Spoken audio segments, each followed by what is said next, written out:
I was holding my breath, realized I could hold my breath for 58 seconds. So I decided to participate in the Olympics. Just as I was about to leave, Oi. my mom called out to me. She knew I was going to the Olympics, so she handed me a cookie tin to hold my medals. But after I left, my mom shook her head helplessly. When I limped to the bus stop, I was surprised to find my father already waiting there. He took me back home. Finally, I grew up, and my leg had healed, but I still dreamed of competing in the Olympics. I tried pole vaulting, but the pole broke.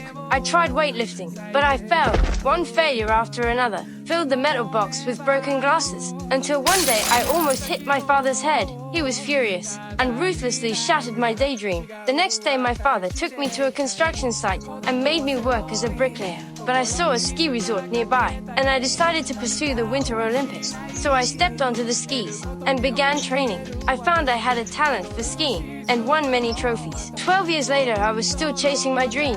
I participated in the national team selection, but accidentally knocked over all my teammates. As a result, I lost my chance. You will never be Olympic material. My dream was shattered again. With no other choice, I could only work as a bricklayer. When I got home, I took down the poster on my wall and put away my skis. But the next day, I saw ski jumping on TV. I had a new goal again. I packed my bags and left home. When I arrived at the familiar bus stop, my father was still waiting there. But this time, he wasn't there to take me back. He encouraged me to continue pursuing my dream. So I went to Norway. There I was lucky to meet a great coach. He was moved by my story and agreed to become my coach. He began professional training with me. I practiced my jumps, learning how to stay balanced in the air and how to bend my knees when landing. Finally, I put on the national team uniform. I also brought along the cookie tin. I stood on the Olympic field. I sped down the ramp and flew through the air. This time I realized my dream.